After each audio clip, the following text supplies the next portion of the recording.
welcome.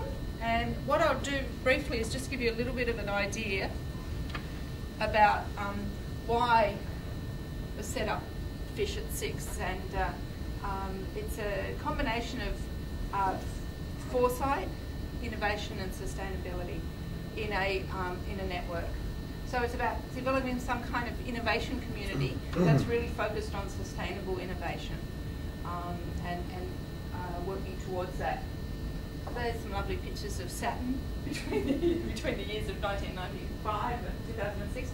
But it's a great concept for a community, one that's where people can be separate and doing their own piece in the puzzle, yet connected in some way. That's certainly the intention, that we do stay connected in order to accelerate the kinds of changes that are possible in this space. The other element of this, which is probably key, is that the understanding the future is the context for innovation. So if you think about innovation, lots of people think about, you know, the Tim Tams turning into an ice cream. Is that innovation? Well, no. It's really, it's a very poor example, yet it is what Australian companies seem to be very good at.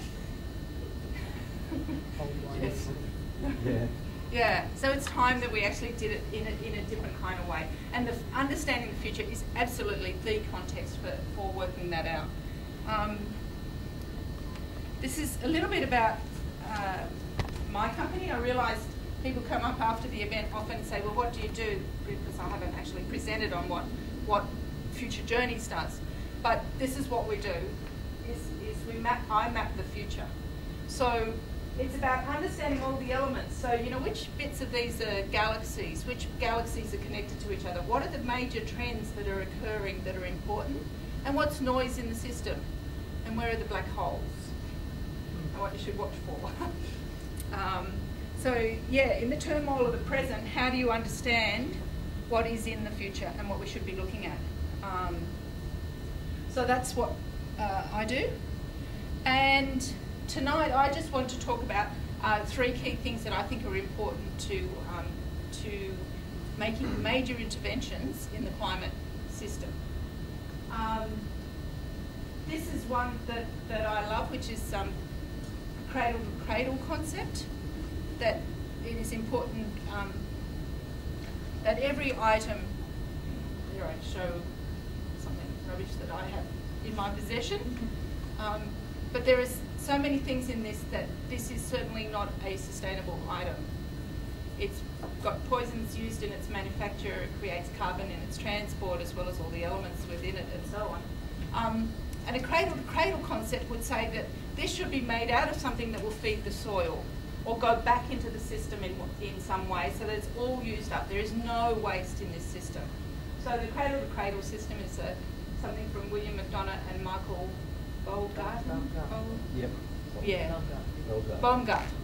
Yeah. And it's definitely worth a look. So they're on the internet and they do have a fabulous movie you can watch on Google Video about cradle to cradle, where food equals waste. The other key space I think for intervention is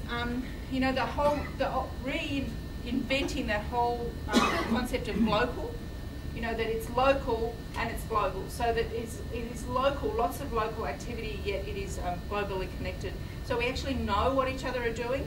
So if you have a just look at Facebook at all the groups on there that are working towards sustainability, they're springing up by the day.